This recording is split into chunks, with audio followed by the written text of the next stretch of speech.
and welcome back to another day.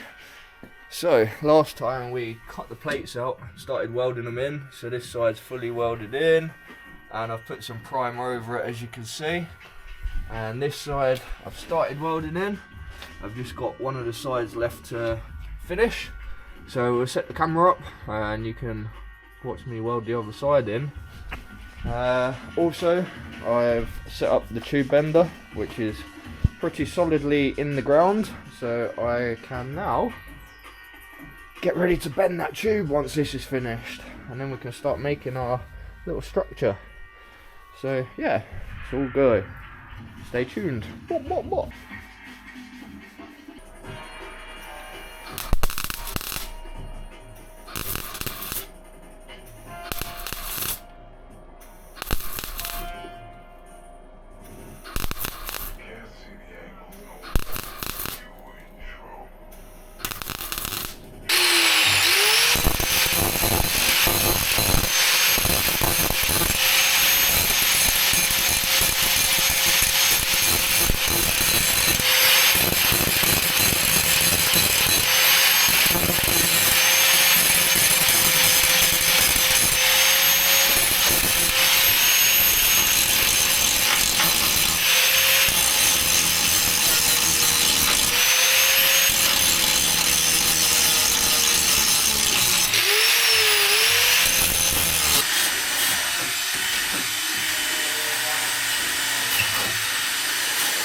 Right, that's both sides welded in. Let's have a little ganders. Let's have a little look. Not a bad job at all. A little bit tatty on that side, but we shall progress and digress. So, throw some paint on that now.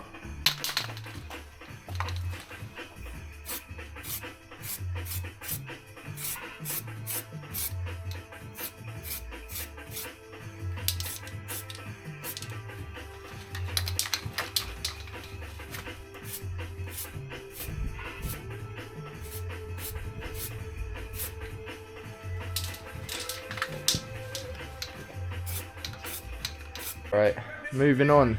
So we've got Matty's tube bender here, which definitely could do with a clean up, so that's what I'm going to do.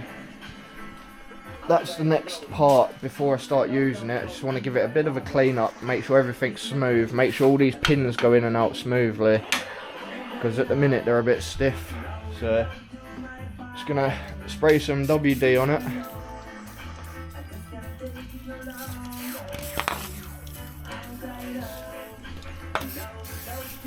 And give it a bit of a service, so to speak.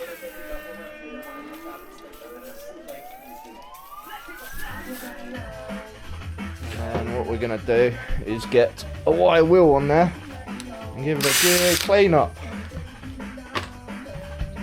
Right, and there we go. That's a cleaned up tube bender, ready to go. It's a lot smoother. It actually goes quite nicely now. Everything goes in and out nicely. Lovely. Right, after a few measurements and a noisy 5 minutes using this bad boy, the blade is absolutely munched. But we managed to cut the tube up into rough lengths that we need.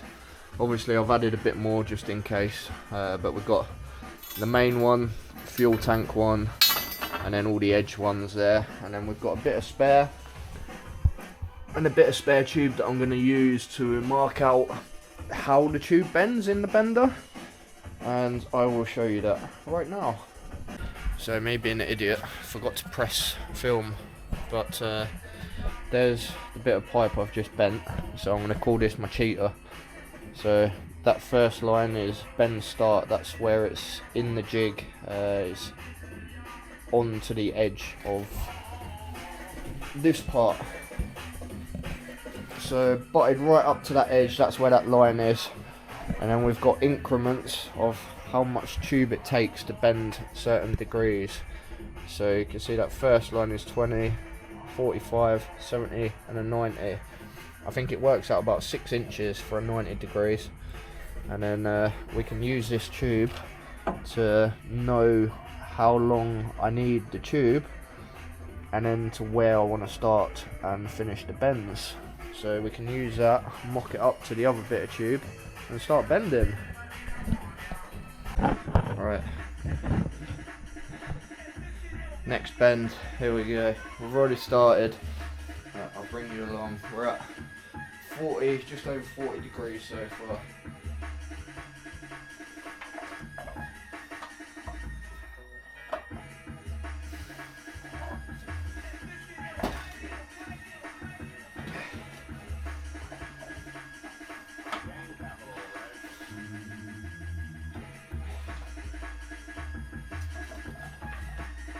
So we've reached the end on that one, so what we're going to do, unhook the dial, move it over, now we can bend further.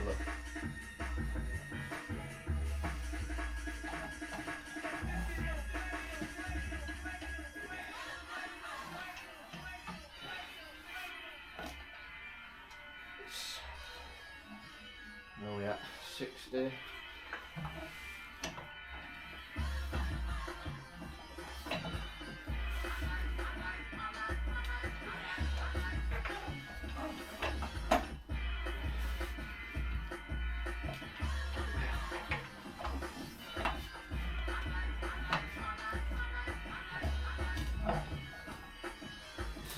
Wait.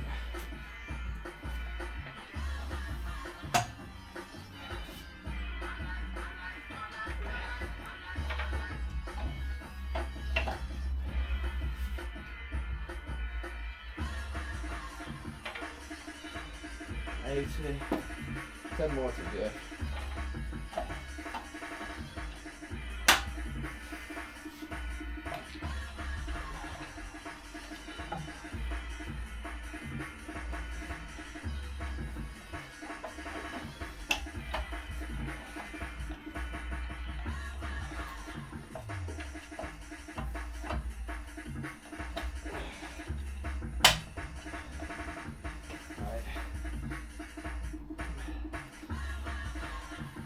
Nearly at 90. So now we've got to be aware of something called spring back. So you'll see here, as I pull it, it'll look like it's going to 90 there, but it actually goes back, what, 1, 2, 3 degrees. So if we go to 92, see how that is?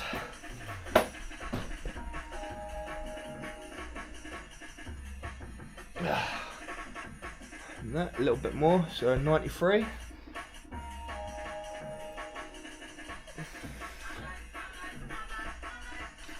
Oh, it's hard to do this one-handed. Very close. Alright, I'll turn you around so I can get 2 hands on that. Where are we at? 94. Oh, still springs back. Tiny bit more. 95.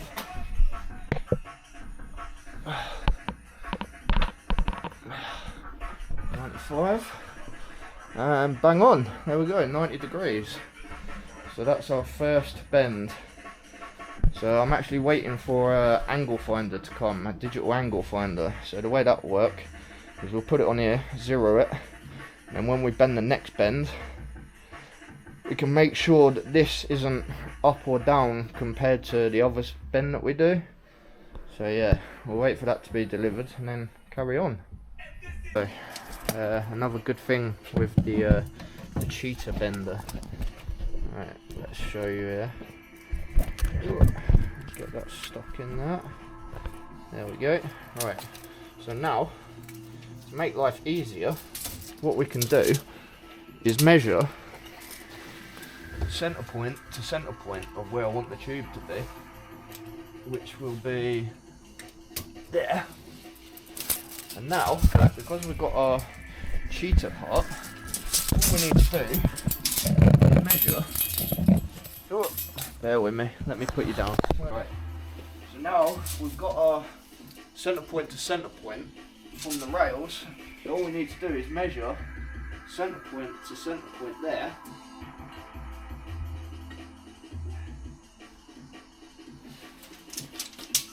And we have our mark where we need to start bending.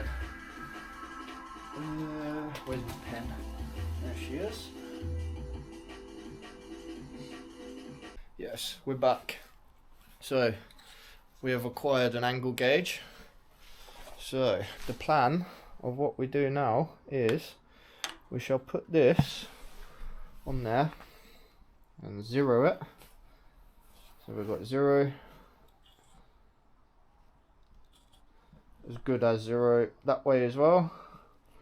Now what we do, transfer that to the end of this pipe.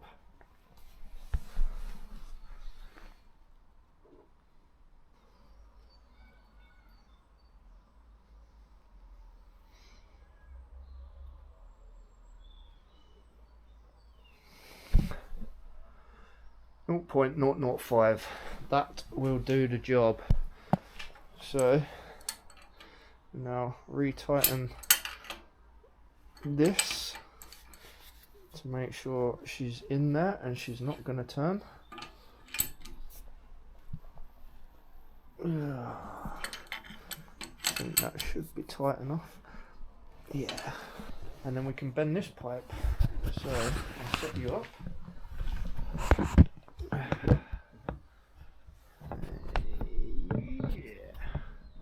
And then we're going to go again another 90 degrees. So that's in, we're tight there, that's all good.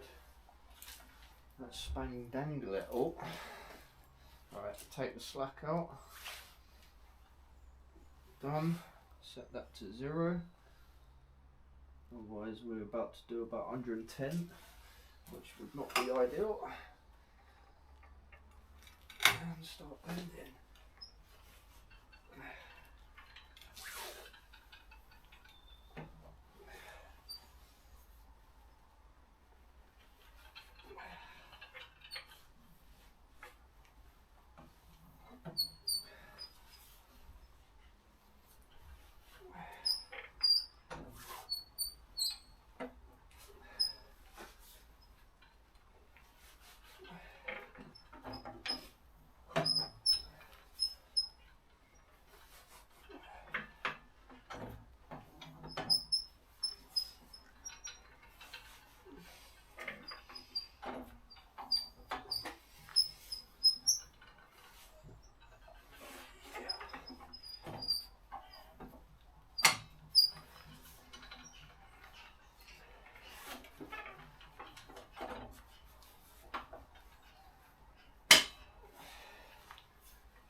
Right, max that one out.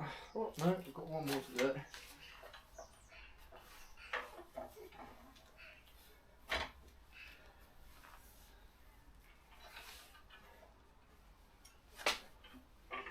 There we go, max that one out on 57 degrees. Spin that bad boy around. Bring that in there, and we carry on.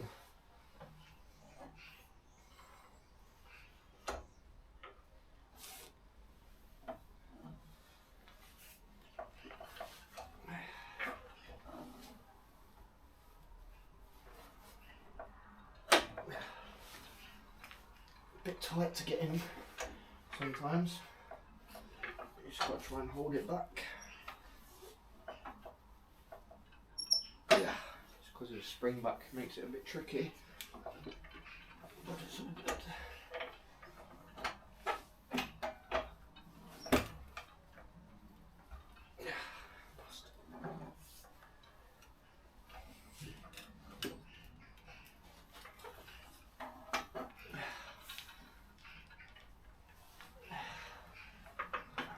Nearly there.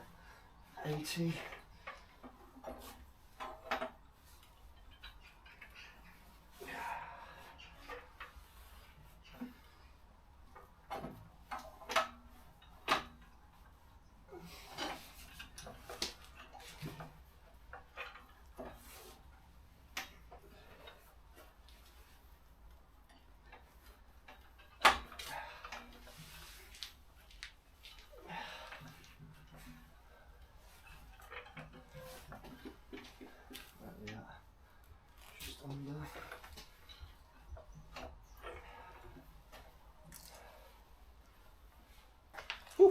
bit of a mission, that one.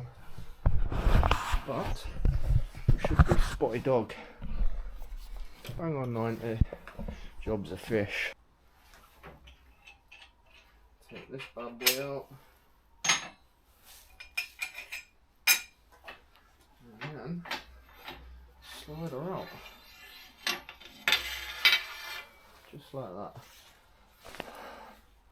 Looks to be slightly overbent, but that's not the end of the world.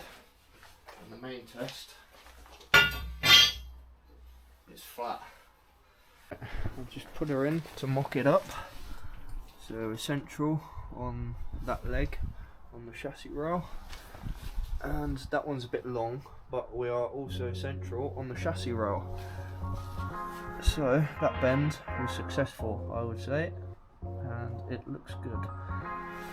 Yeah. Artlist.io.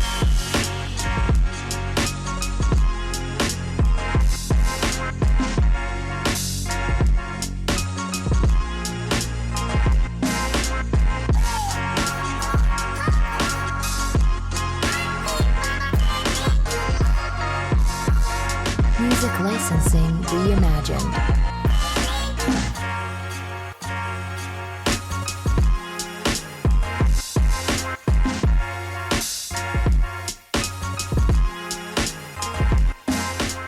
Hello, and well, welcome back again. We haven't actually been anywhere, but I have been cracking on with some of this work without filming. Not that I didn't forget, it's just I wanted a bit of peace and quiet just to crack on. And this is where we're at currently. So the bars are in. One of the pockets is cut out. I've not cut that pocket out yet because I'm currently using it to keep my boot up. I'm using it as a boot stay, so that will be the last thing that I do. So the next thing we need to do is tidy this one up a little bit. I'm just gonna make a bit of a neater cut around there, and then add some bracing bars in. So something like that. We're just gonna have a brace on each side that goes up to the strut tower. Not that there's much flex or anything in this. I mean, it's pretty solid, but it will just allow me to run a jacking bar without worrying too much. And then I don't have to take the bumper off every time I want to jack it because the jack don't fit under the bumper. But yeah, that's where we're at. So everything's welded in nicely. And yeah, let's progress.